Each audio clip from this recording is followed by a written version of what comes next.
हे गाईज, आज आपण बघणार आहोत उकडीचे मोदक. चला तर मग बघूयात. मी पहिल्यांदा बनवणार आहे, सो जे काय होईल ते बघून घेऊ. हा घेतलेला आहे आपण ओला नारळ, मस्तपैकी फोडून त्याचे छोटे तुकडे करून घेतले आहे. नंतर आपण त्याला मिक्सरमध्ये बारीक करणार आहोत.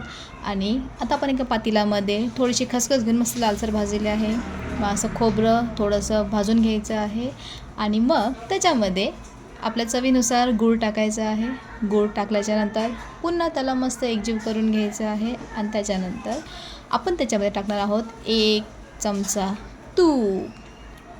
तुम्हाला टाकायचं नसेल तर तुम्ही स्किप करू शकता. मग आपण जी खसखस भाजली होती ती त्याच्यामध्ये टाकून पुन्हा हलवलेली आहे. मग आपण त्याच्यामध्ये थोडंसं जायफळ टाकणार आहोत. हे पण स्किप केले तरी चालेल, काही प्रॉब्लेम नाही. मग आपण टाकणार आहोत विलायची, ज्यामुळे खूप छान असं सुगंध येतो. मग पुन्हा एकजीव होईपर्यंत त्याला गरम करून घेणार आहोत. आणि मग एकजीव पूर्ण झालं सारण की आपण साईडला ठेवणार. मग एका पातेल्यामध्ये आपण जेवढं पाणी घेणार आहोत तेवढंच वाटी आपण तांदळाचं पीठ देखील घेणार आहोत. इथे मी 2 वाटेत पाणी घेतलेलं आहे. मग त्याच्यामध्ये 1 चमचा तूप टाकलेलं आहे. आणि मग थोडंसं मीठ. मग त्याच्यामध्ये थोडं हलवून पुन्हा त्याच्यामध्ये आपण 2 वाट्या, जेवढ्या वाटी पाणी घेतले त्याच वाटीने आपण पीठ घेणार आहोत. मग 2 वाट्या मी पीठ ॲड केलेलं आहे.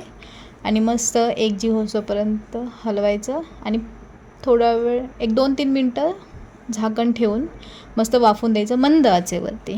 खाली करपू देऊ नाही, करपलं तर मध्ये चांगलं लागणार नाही.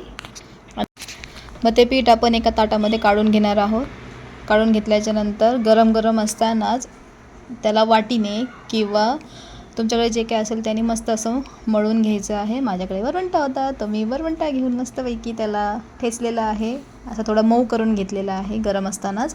मऊ केल्याच्यानंतर पुन्हा आपण हाताने त्याला मऊ करायचं आहे. त्याच्यामध्ये पहिलं 1 चमचा तूप टाकून मस्त हाताने मळून घ्यायचं. आणि छान मळून घेतल्यानंतर त्याच्यानंतर मोदक करायचे. आता मला येत नव्हते मोदक, म्हणून मी आईची मदत घेतलेली आहे. मग आई मला शेफ करून देत होती.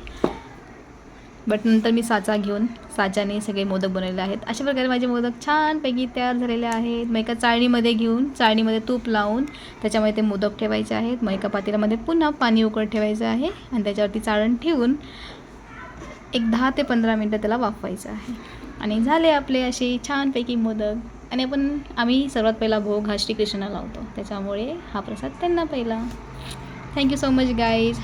आवडलं असेल तर नक्की लाईक करा, शेअर करा आणि सबस्क्राईब करायला विसरू नका. गणपती बाप्पा मोरया.